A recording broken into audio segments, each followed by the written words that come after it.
used cars, you may want to beware. A lot of flood damage across the country over the last several years, and there's something that we need to know about that. And of course, with recent flooding due to Hurricane Matthew, more cars entering the marketplace that may have flood damage. Hi, Lauren. Hello. I'm going to take you back a little bit in history. Do you remember Katrina and Rita, the hurricanes that we all knew about, and the horrible flooding in South in Alabama and New Orleans? Yes. There were 650,000 cars that were flood damaged. And those are still out there, believe it or not. Wow. Yeah. And so what does it really mean to you? I mean, I've heard people, and believe me, this is a bold-faced lie. Oh, don't worry about those flood damaged cars. There's nothing wrong with them. Go ahead and buy them. Listen, don't buy them. This is the real facts. Do not buy a flood damaged car, period. Why? This is the most important thing. Because there's no warranty. Just as if I took my iPhone and I dumped it into the water, it wouldn't work, right? Or it might work a little bit, and maybe times it doesn't work. Well, that same thing happens with your car. Average, there's 24 processors and computers in your vehicle. So if you ever spilled anything on your computer, I have. And basically, you kill the hard drive, or it doesn't necessarily work the way it does. Well, in this case, safety systems like airbags don't work properly.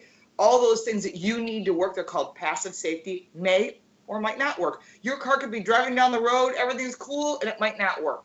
Number one, no warranty. Safety systems don't work, so you're on your own.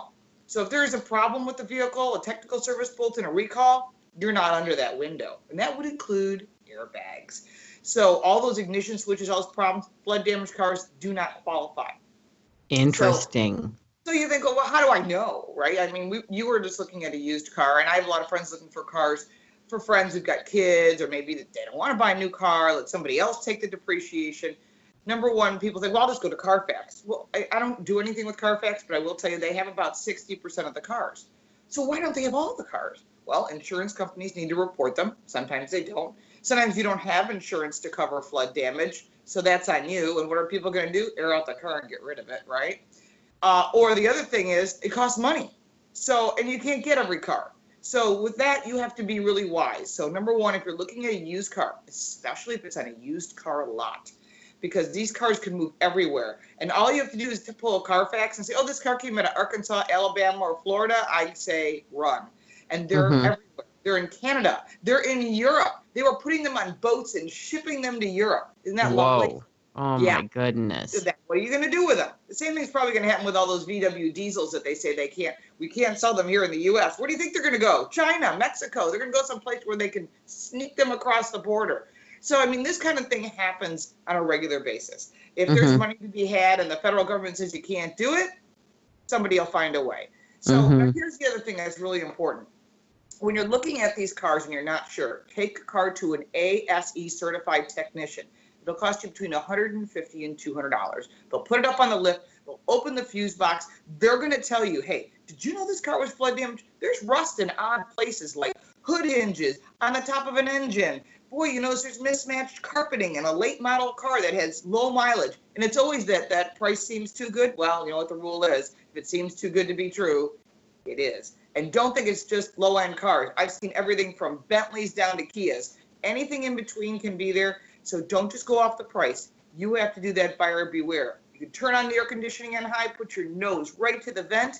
If you smell mold or you smell something masked by perfume, run. Because that gut feeling you have, as I used to work with Oprah, she used to say, you know that little feeling you get in the back of your head and you think, yeah, it doesn't seem right? Well, you know what? You're right. Run. Well, Lauren, you're headed over to the Weather Channel now to talk about the same thing, flood damaged cars. How do we find you, Lauren?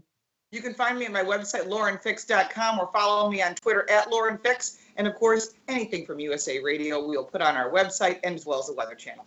Wonderful. Thank you, Lauren. Thank you. All right, coming up, we've got Tony Trupiano at TNZTalk.com. We're going to talk about a boy who asked his mom to pack 2 lunches, and the reason is heartbreaking, but it is a good news story about the heart of the boy asking for those lunches coming up. All right, guys, I'll be right back. Thanks, Lauren. You're welcome. Hopefully